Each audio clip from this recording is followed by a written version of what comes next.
এখানে ব্যাকটেরিয়া জনিত রোগবালাই হচ্ছে যে সালমোনেলা, এটাকে পুলোরাম বা টাইফয়েড বলা হয়। সালমোনেলা একটা ব্যাকটেরিয়া দ্বারা হয়। হ্যাঁ, একটু জেনে রাখেন। ফাউল কোলেরা, ইনফেকশাস কোরাইজা, যাকে সর্দি বা ঠান্ডা লাগা বলা হয়। ফাউল কোলেরা বড় মুরগিতে হয় বেসিক্যালি, যেগুলো বাড়ন্ত মুরগি টাইপের। কুলিবিসোলিসিস বা ইকোলাই, মাইকোপ্লাজমোসিস এবং অমফ্লাইটিস। সাথে হচ্ছে আপনার ইন্টারোটাইটিস নামে একটা হয়, এখানে মিসিং গেছে। ইন্টারোটাইটিস, হ্যাঁ, এই এন্টারোটাইটিস এটা হচ্ছে পাকস্থলীতে একটা জটিল আকার ধারণ করে। হ্যাঁ, তো মোটামুটি ব্যাকটেরিয়ার এই কয়টা রোগবালাই সবচেয়ে বেশি দেখা দেয়। তবে ছোট বাচ্চাদের সবচেয়ে সালমোনেলা, বড় মুরগিতে ফাউল কোলেরা, ইনফেকশাস কোরাইজা সব ধরনের মুরগিতে হয়। কুলিবিসোলিসিস এটাও মূলত হচ্ছে বাড়ন্ত মুরগিতে সবচেয়ে বেশি হয়। মাইকোপ্লাজমোসিস মোটামুটি বড় মুরগিতে হয়। ওমফালাইটিস এটাও মোটামুটি বাড়ন্ত মুরগিতে হয়। তো সব কিছু মিলিয়ে ব্যাকটেরিয়ার এই রোগগুলো আমরা একটু দেখব। হ্যাঁ, জাস্ট একটু রোগগুলোর নামগুলো একটু জেনে রাখেন। তো মোটা দাগে যদি আমরা দেখি তাহলে ইনফেকশাস কোরাইজা, সালমোনেলা বা টাইফয়েড, ব্রুডা নিউমোনিয়া, ইন্টারোটিটিস এবং কলেরা এই কয়েকটা রোগবালাই সবচেয়ে বেশি হয় মুরগিতে। যেমন সব রোগ কিন্তু সব মুরগিতে হয় না। যেমন ব্রয়লার মুরগিতে কিন্তু গাম্বুরো সবচেয়ে বেশি হয়, সোনালী মুরগিতে একটু কম হয়, দেশি মুরগিতে আরও অনেক কম হয়। হ্যাঁ, তো কিছু কিছু রোগবালাইগুলো কমনলি সবগুলোতে হয়। যেমন ইনফেকশাস কোরাইজা ঠান্ডা লাগা, সালমোনেলা, ব্রয়লার বা ব্রুডা নিউমোনিয়া, ইন্টারোটিস বা কোলেরা এই কয়েকটা রোগবালাই কিন্তু সবগুলো মুরগিতে হয়। আর বাকি যেগুলো আছে সেগুলো কম বেশি সবগুলোরই হয়। এখন ভাইরাসজনিত যে রোগবালাইগুলো সেটার মধ্যে হচ্ছে রানীক্ষেত, যাকে নিউক্যাসল ডিজিজ বলা হয়, গাম্বুরো বা ইনফেকশাস বার্সাল ডিজিজ বা এইডস বলা হয়। এই যে গাম্বুরোকে কিন্তু এইডস বলা হয়, কেন জানেন? গাম্বুরো রোগ কিন্তু রোগ প্রতিরোধ ক্ষমতা কমিয়ে দেয়। ইনফেকশাস ব্রঙ্কাইটিস, ইনফেকশাস কোরাইজা হচ্ছে ব্যাকটেরিয়া, আর ব্রঙ্কাইটিস হচ্ছে virus. Foul pox, bird flu, এক ড্রপ সিনড্রোম, এভিয়ান লিউকোসিস, মারেক্স। হ্যাঁ, তো এই কয়েকটা রোগবালাই কিন্তু সব ধরনের মুরগিতে হয়ে থাকে। আমরা কিন্তু কমনলি কিছু রোগবালাইয়ের কথা বলছি, এখানে সবগুলো আমরা শিখবো না। তো ভাইরাসজনিত ক্ষেত্রে রানীক্ষেত, পক্স বা বসন্ত, ইনফেকশাস ব্রঙ্কাইটিস এবং গাম্বুরো এই কয়েকটা রোগবালাই কিন্তু ঘুরে ফিরে চলে আসে। হ্যাঁ, এবং এই ক্ষেত্রে একটা বিষয় আপনাদের জানবেন, মিক্সড ইনফেকশন বলা হয়, মানে সংমিশ্রণ, হ্যাঁ, মিশ্র সংক্রমণ। এখানে কি হয়, মাইকোপ্লাজমোসিস যখন হয় তখন ইনফেকশাস ব্রঙ্কাইটিস হয়, আবার এটার সাথে জড়িত রানীক্ষেত, হ্যাঁ, বা নিউক্যাসল ডিজিজ।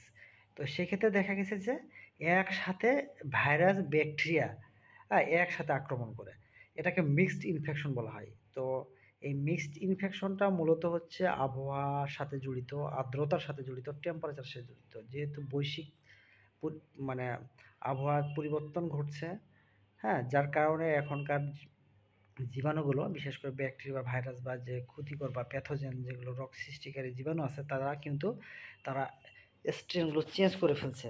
হ্যাঁ, আজ থেকে 2000 বছর আগে একটা ব্যাকটেরিয়া বা ভাইরাসের যে স্ট্রাকচার ছিল, এখন তারা কিন্তু অনেকটা শক্তিশালী হয়ে উঠছে। হ্যাঁ, তো তারাও কিন্তু পরিবেশের সাথে খাপ খায় চলতেছে।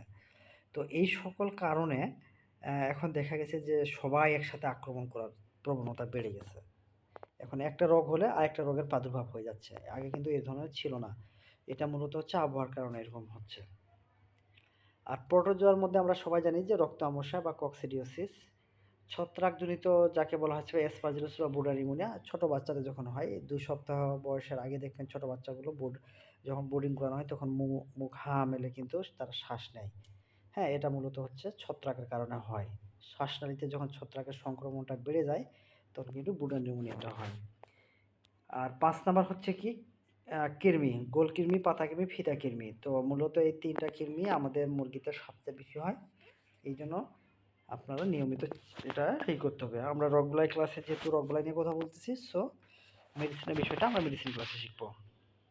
এবং চোখে এবং লিভার বা কুলজাতেও কিন্তু কৃমি হতে পারে। হ্যাঁ, চোখের মতো কিন্তু কৃমি হয়। যেমন গরুতে সবচেয়ে বেশি হয়, গরু বা ছাগলে বা ভেড়াতে চোখে কৃমি হয়। তো কৃমি কিন্তু পেটে যেমন হয় চোখেও হয়, এবং যকৃতি হয় বা লিভারে হয়। তো এই ছিল মোটামুটি সংক্রামক রোগবালাই। আর অসংক্রামক রোগবালাইগুলোর মধ্যে আমরা কি কি জানবো? ক্যানাবলিজম, মুরগির বদ অভ্যাস। হ্যাঁ, ডিম কি হলো ক্যানাবলিজম বা মুরগির বদ অভ্যাস, ডিম খেয়ে ফেলা বা কুসুম খায়, হ্যাঁ, ডিমের পাতলা খোসা, ডিম আটকে যাওয়া, এগুলো হচ্ছে অসংক্রামক রোগ বালাই এবং এগুলো হচ্ছে সবচেয়ে বেশি দেখা দেয়। ক্যানাবলিজম বলতে কি বোঝাচ্ছে? মুরগির বদঅভ্যাস বা নিজের ডিম নিজে খেয়ে ফেলতেছে, ডিমের পাতলা খোসা আটকে যাওয়া, এইগুলো হচ্ছে অসংক্রামক রোগ বালাই। যদিও বা ডিমের পাতলা খোসা কিন্তু ইনফেকশাস ব্রঙ্কাইটিস হলেও হয়, মাইক্রোপ্লাজমোসিস হলেও হয়, হ্যাঁ? তো সেটা আমরা করবো না, কিন্তু নরমালি কিন্তু খাদ্যাভ্যাসের কারণে কিন্তু ডিমের পাতলা হতে পারে। তো এটা হচ্ছে অসংক্রামক, মানে এইগুলো কিন্তু কোনো জীবাণুর মাধ্যমে ছড়ায় না, হ্যাঁ? বদঅভ্যাস এগুলো তো ম্যানেজমেন্টাল বিষয়। এখন আমরা দেখবো যে ভিটামিন, মিনারেল বা অভাবজনিত রোগবালাই, এটা মূলত হচ্ছে অসংক্রামক রোগবালাইয়ের একটা অংশ, হ্যাঁ? Vitamin, mineral. তো আমাদের বিশেষ করে যে সকল মুরগিগুলো আমরা ছেড়ে দিয়ে পালন করি, সেটা ফার্মি, টাইগার, তিতির, টার্কি, সেটা কবুতরও হতে পারে, হ্যাঁ? দেশি মুরগি, যেকোনো ধরনের মুরগি, যখন আমাদের বাসায় ধরেন যে অনেকেই ৮-১০ টা ব্রয়লার মুরগি থাকে, এমনি ঘুরে বেড়ায় বাসায়, হ্যাঁ? একেকটা ৫ কেজি ৬ কেজি হয়। তো এরকম কিন্তু দেখা গেছে, হ্যাঁ? তো বাসায় অনেক আমরা মুরগিগুলো ছেড়ে দেই। আমাদের বাংলাদেশে মেক্সিমাম প্রত্যেকটা বাড়িতেই, কিন্তু শহর অঞ্চলে কম, কিন্তু গ্রামাঞ্চলে প্রত্যেকটা বাড়িতেই দেখবেন না কোনো না পাখি জাতীয় কোনো কিছু থাকে। হয় কবুতর, নাহলে তিতির পাখি, নাহলে দেশি মুরগি, নাহলে টিয়া পাখি, নাহলে এটা সেটা পাখি জাতীয় থাকবেই। তো এদের কিন্তু সবচেয়ে বেসিক যে সমস্যাটা হয়, মেইন প্রবলেমটা হয় ভিটামিন এবং মিনারেলের ঘাটতিটা হয়। কারণ ওরা তো নিজের মতো করে খায়। আপনি মন চাইলে দিলেন খাবার, না চাইলে দেওয়ার দরকার নেই। বিষয়টা এরকম।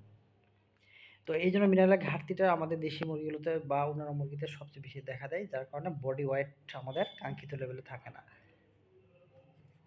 তো কি সমস্যা হয় দেখেন, ছোট বাচ্চাতে কি হয়? পালক ঠিক মতন গজায় না, হ্যাঁ? বা পালকটা কুঁকড়ে যায়। পা গুলো দেখবেন বাঁকা, উস্কো-খুস্কো চুল, অরুচি, মুখে এমন থাকে, রক্ত শূন্যতা হয়, হ্যাঁ? ঘাড় অনেক সময় বেঁকে যায়। তারপর দেহের মধ্যে অস্থিরতা থাকে। আবার অনেক সময় মুরগিদের দৃষ্টি রাতকানা হয়, হ্যাঁ? তারপর হচ্ছে কি, বাচ্চা কিন্তু পায়ে ভর দিয়ে হাঁটতে পারে না, চুপ করে বসে থাকে। তারপর পায়ের আঙ্গুলগুলো কিন্তু কোঁকড়ানো। এটা কিন্তু সমস্যা হয়। আবার ডিমের ভিতরে যে ভ্রূণের মৃত্যু হয়, হ্যাঁ? অনেক মেক্সিমাম দেখবেন যে ডিমগুলো আপনি বসিয়েছেন মায়ের কাছে, দেখবেন যে ওই ডিমগুলো ফুটে না। মানে ডিমের মধ্যে ভ্রূণগুলো নষ্ট হয়ে যায় বা এমব্রায়োটা নষ্ট হয়ে যায়। এটাও কিন্তু ভিটামিন মিনারেলের কারণে হয়। ডিমের খোসা পাতলা হয়, হ্যাঁ? ডিম পাড়ার হার কমে যায় বা ডিম পাড়লেও দেখবে যে সেই ডিম থেকে বাচ্চা ফুটে না। তো এই জিনিসগুলো কিন্তু হয় কেন? ভিটামিন মিনারেলের কারণে। আবার আরেকটা কারণ হতে পারে কুঁচে না বসা, হ্যাঁ? এই যে মুরগি কিন্তু অনেকে কুঁচে বসে, বসতে চায় না। এটাও কিন্তু ভিটামিন মিনারেলের কারণে। কারণ কুঁচে বসাটা হচ্ছে সাইকোলজিক্যাল একটা বিষয়। মানে মনস্তাত্ত্বিক একটা ঘটনা বা মনস্তাত্ত্বিক একটা ব্যাপার-স্যাপার, কুঁচে না বসাটা। তো এটাও কিন্তু ভিটামিন মিনারেলের কারণে হতে পারে। তারপর ঠকানোর স্বভাবটা, এটা তো অবশ্যই ভিটামিন মিনারেলের কারণে। তাহলে কিন্তু আমরা কি জানলাম? সাধারণ যে বৈশিষ্ট্যটা, ভিটামিন মিনারেলের অভাবে পারস্পরিক প্রতিযোগিতা করে, এরা মারামারি করে, উগ্র হিংসাত্মক মনোভাব হয়, প্রভাব বিস্তার করে। তো এই সাধারণ বৈশিষ্ট্যগুলো কিন্তু আমাদের দেশি মুরগিগুলোতে বেশি দেখা দেয়। এই যে দেখেন, এই যে একটা দেখেন এমব্রায়ো, হ্যাঁ? ডিমের মধ্যে কিন্তু এই বাচ্চাটা মারা গেছে ডিমের মধ্যে।